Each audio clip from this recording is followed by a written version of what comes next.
Meme news express की ताज़ा तरीन खबरों के लिए सब्सक्राइब करें हमारा चैनल और बेल बटन दबाना ना भूलें।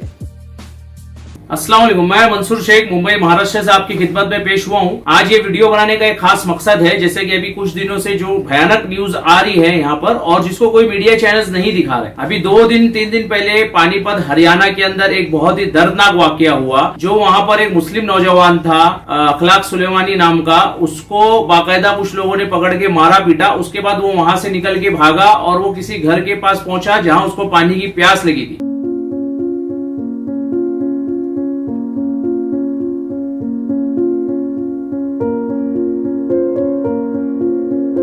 और उन घर वालों से उसने पानी मांगा और वो पानी मांगने के बाद उनसे जब पानी की दरखास्त की तो उन लोगों ने उसको अपने घर के अंदर कैद कर लिया। जब वो घर नहीं था, छोटी सी फैक्ट्री थी, बाकायदा उसमें औरतें भी मौजूद थी, 10-12 लोग थे। उन्होंने अलग उसको मारा पीटा। फिर 2 लोग जो उसको पहले मार चुके थे वो वहां पर आए और वो उसको फिर मारे वहां पर। और बाकायदा आरा मशीन, उनके जो कारखाना था उसके अंदर आरा मशीन थी, उस आरा मशीन से उसका हाथ काट दिया गया। हाँ, ये मैं आपको बहुत शॉकिंग चीज बता रहा हूँ, उसका हाथ काट दिया गया, उसका दाहिना हाथ पूरी तरह से काट दिया गया। एक नौजवान 26-27 साल का नौजवान अखलाक नाम का, आज उसको इतनी दर्दनाक सजा दी गई, रॉड से उसको मारा गया, वो बेहोश हो गया और उसको उठाकर नजदीकी एक ट्रेन के पटरी के पास फेंक दिया गया कि वो शायद उनको लगा मर गया या वो मर जाएगा, लेकिन उसकी नसीब अच्छी थी कि वो नहीं मरा और वो बच गया। वहां पर एक राहगीर ने उसके भाई को उसको उठाया, उसने नंबर दिया अपने भाई का, कांटेक्ट हुआ तो उसको किसी तरह से अस्पताल पहुंचाया गया और उसकी जान बच गई। तो ये बहुत अच्छी चीज हुई कि उसकी जान बची। लेकिन आप ये सोचिए, अच्छा ये सब जो हुआ अखलाक सुलेमानी सर क्यों हुआ? क्योंकि वो एक मुसलमान है, इसके लिए आज उसके साथ ना उसने उनसे कोई छेड़खानी की थी, ना कोई वहां पे मामला था। ये सिर्फ और सिर्फ मॉब लिंचिंग का मामला है और ये सिर्फ एक मामला नहीं है, ऐसे कई मामले कंटिन्यूसली सामने आ रहे हैं। कई सालों से हमने देखा, यूपी के अंदर एक अखलाक नाम के आदमी को उसके घर के अंदर घुस के भीड़ ने मार दी थी, आपको याद होगा वाकया।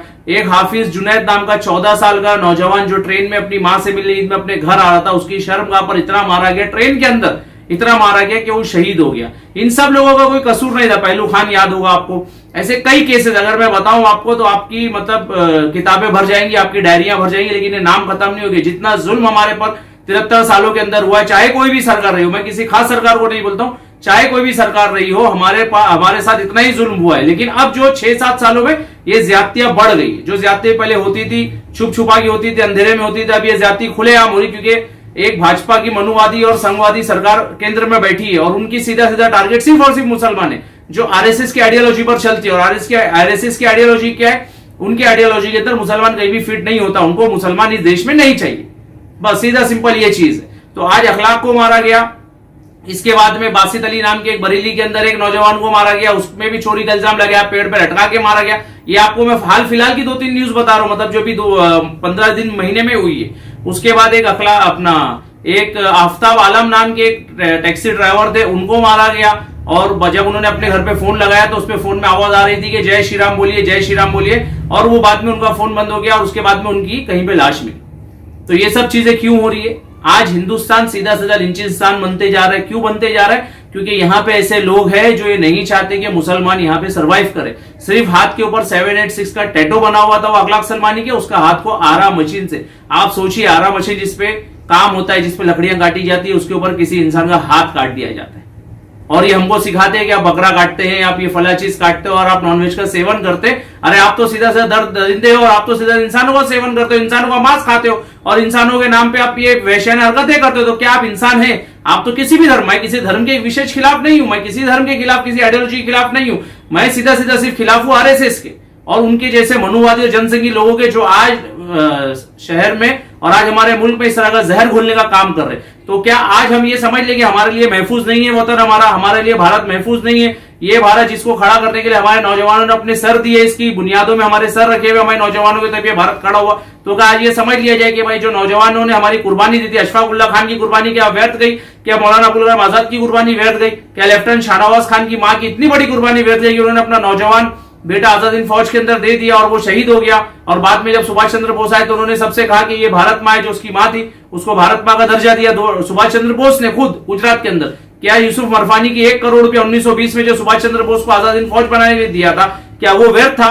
क्या फजले खैराबादी का वो फतवा व्यर्थ था जिसमें उन्होंने अंग्रेजों भारत छोड़ो का नारा उठाया था गदर में, और बाकायदा खैराबाद से फतवा जारी किया था कि जो मुसलमानों को अंग्रेजों के खिलाफ पूरी तरह से उतरना है और उसके खिलाफ एक जंग लड़नी है और एक जिहाद का ऐलान कर दिया था बाकायदा। क्या टीपू सुल्तान की कुर्बानी व्यर्थ जाएगी, जिन्होंने अंग्रेजों से जंग में अपनी शहादत दी?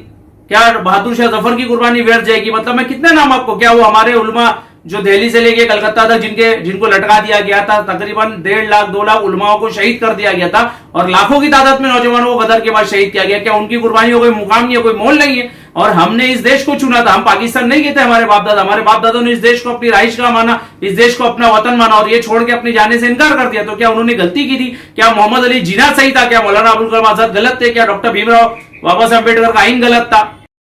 तो क्या हमारे तमाम लीडरों ने, उलमाओं ने, हमारे नौजवानों ने जो कुर्बानी दी, क्या वो व्यर्थ हो गई? क्या वो पूरी तरह से उसकी मनाही हो गई? क्या ये नहीं देखा जाएगा कि देश के अंदर इस भारत के निर्माण के लिए हमारे लोगों की कितनी बड़ी कुर्बानी है? क्या ये नहीं याद रखा जाएगा कि चंद्रशेखर आजाद के साथ राम प्रसाद बिस्मिल के साथ अशफाक उल्लाह खान भी थे? तमाम महाज पर हमारे लोगों ने बराबर जमकर हिस्सा लिया, तमाम महाज पर हमारे लोग खड़े रहे। लेकिन आज ये क्यों हो रहा है? ये इसलिए हो रहा है क्योंकि हम मुसलमान हैं, हमारे ऊपर कानून बनाए जाते हैं, हमारे ऊपर तमाम तरह की कार्रवाई की जाती है, हमारे ऊपर तमाम तरह के एनएसए लगाए जाते हैं, हमारे ऊपर तमाम तरह के यूएपीए लगाए जाते हैं। क्यों लगाए जाते हैं? क्योंकि हम मुसलमान हैं। और आज मैं इस मंच से, संविधान बचाओ मंच के मंच से, मैं तमाम इन लोगों को चेतावनी देना चाहता हूं, जो भी इस लिंचिंग के अंदर शामिल है, ये लोग समझ लेंगे। आज तक इनके साथ बोलने वाला, इनके खिलाफ बोलने वाला कोई नहीं था, लेकिन आज संविधान बचाओ मंच इनके खिलाफ बोलेगा। अगर किसी के भी साथ कोई ज्यादती होती है, आप हम लोगों को कांटेक्ट कीजिए, इंशाल्लाह हम पूरी कोशिश करेंगे वहां पहुंचने की, जो भी कानूनी कार्रवाई की वो करेंगे। इस देश का आइन, इस देश का संविधान हमारे साथ है, डॉक्टर भीमराव बाबा साहब अम्बेडकर का आइन हमारे साथ में है। और ये सरासर चेतावनी देना चाहता हूं उन लोगों, जिन भी लोगों ने इन लोगों की लिंचिंग की है, जहां तक भी हमारी रेंज होगी इंशाल्लाह ताला हम वहां पहुंचेंगे और ऐसे तमाम लोगों का मुकाबला करेंगे इंशाल्लाह। जो भी कानून है दाव पे हमको करना है हम करेंगे। और ये आज से समझ ले गया, मुसलमान सोया हुआ नहीं है, मुसलमान जाग चुका है, मुसलमान नौजवान आप चुप नहीं बैठेंगे। अगर किसी भी हमारे भाई के साथ लिंचिंग हुई, किसी भी हमारे भाई को आरा मशीन में डाल के हाथ काटा गया, किसी भी हमारे बुजुर्ग को अगर उनके घर में घुस के मीट के नाम पे उनसे ज्यादती हुई या उनका कत्ल कर दिया गया, तो उसके खिलाफ अब हम आवाज उठाएंगे और अब हम बोलेंगे और अब हम एक है। इंशाअल्लाह ताला हमारा इत्तेहाद इस चीज को रोकेगा। लिंचिंग नाम का शब्द हमको हिंदुस्तान से हटाना है। आज हिंदुस्तान लिंचिस्तान बन गया है क्योंकि ऐसे लोगों की जो मानसिक विकृति है वो इस तरह से बाहर आ रही है। आपको याद होगा एक रेगर नामी आदमी था, उसने राजस्थान में क्या किया था, एक मजदूर को जंगल में ले आके उसको इतनी बुरी तरह से मारा था कि वो मर गया था और उसके समर्थन में हजारों लोग हाईकोर्ट पहुंच गए थे, आपको याद होगा। तो ये इस मानसिकता के लोग हैं जो ये नहीं चाहते कि इस देश के अंदर सेकुलरिज्म चले, ये नहीं चाहते कि डॉक्टर भीमराव बाबा साहब अम्बेडकर का कानून इस देश के अंदर चले, ये नहीं चाहते कि इस देश संविधान से चले, ये चाहते कि देश मनुस्मृति है। लेकिन हम इसकी सरासर मनाही करते हैं, हम इसकी सरासर इनकार करते हैं, हम इसकी सरासर मजम्मत करते हैं। इंशाअल्लाह ताला जो भी हमसे बन पड़ेगा हम लोग जरूर करेंगे। संविधान बचाओ मंच मंसूर शेख और मेरी तमाम टीम इसके लिए जरूर खड़ी है। हम लिंचिंग नहीं होने देंगे और जहां पर भी इसका कोई मामला होगा उसको बराबर संज्ञान में लिया जाना चाहिए। हरियाणा के अंदर जो मामला हुआ उसकी पूरी डिटेल पुलिस के पास मौजूद है, कौन सा घर था, कौन सा कारखाना था, किन लोगों ने क्या किया, लेकिन आज भी उनके खिलाफ कोई कार्रवाई नहीं। क्यों? क्योंकि वो मुसलमान था। आप याद रखिए, एक्टर मर जाता है पूरी मीडिया उसको कवरेज देती है, लेकिन यहाँ मुसलमानों के साथ आरा मशीन में डाल के काट दिया जाता है, जय श्री राम का नारा नहीं लगाने पर उनको मार दिया जाता है। कई मीडिया में आप नहीं देखेंगे। तो ये मीडिया अब आप है, ये मीडिया अब हम है। हमको इस चीजों को आगे बढ़ाना है ताकि पूरे हिंदुस्तान को पता चले कि हमारे साथ क्या हो रहा है। याद रखिए, अगर हम इन सब चीजों पर नहीं बोलेंगे, हम इन चीजों को आगे नहीं लेंगे, हम अपने हक की आवाज नहीं लड़ेंगे, हम हमारे हक की आवाज के लिए आगे नहीं बढ़ेंगे, हमारे हक के लिए आगे नहीं बढ़ेंगे, तो हमें अल्लाह भी कभी माफ नहीं करेगा। हश्र के मैदान में हम अल्लाह को क्या मुंह दिखाएंगे? तो हमको आगे बढ़ना है ताकि हमारी नस्लें हमसे सवाल ना करें, ताकि हमारी नस्लें आजाद भारत के अंदर सांस ले सके। हाँ, यकीनन आजाद भारत के अंदर, आज ये भारत आजाद नहीं है। जिस तरह से अंग्रेजों ने अपनी गुलामी के अंदर जकड़ रखा था, आज मनुस्मृति और जनसंघी लोगों ने अपनी गुलामी के अंदर इसको जकड़ रखा है। हमको इनसे आजाद कराना है अपने भारत को। हमको एक ऐसा राज लाना है जिसके अंदर हिंदू, मुसलमान, सिख, जैन, बौद्ध धर्म, हर धर्म के लोग हंसी खुशी रहे अच्छे से और सबका अपना अपना धार्मिक स्थलों, अपनी श्रद्धाओं के ऊपर मान्यता हो। कई कानून हमारे ऊपर लाए जा रहे हैं, कई तरह की बंदिशें हमारे ऊपर लाई जा रही है। क्यों? क्योंकि हम एक धर्म से, एक मजहब से ताल्लुक रखते हैं। तो मैं तमाम लोगों से बोलना चाहूंगा, जो भी मुसलमान के अंदर कहीं भी कोई ज्यादती होती है, कोशिश करके कांटेक्ट करें हम लोगों को। चल, हम जरूर पहुंचने की कोशिश करेंगे वहां पे और हिंदुस्तान को लिंचिस्तान नहीं बनने देंगे। और ये सरासर चेतावनी उन लोगों के लिए है जो भी लोग इस तरह की कार्रवाई मुसलमानों के खिलाफ करने की सोचते भी है, वो खबरदार हो जाए आज के बाद, क्योंकि अब मुसलमान चुपचाप नहीं बैठेगा, मुसलमान आपके खिलाफ कार्रवाई जरूर करेगा इंशाअल्लाह ताला। जय हिंद।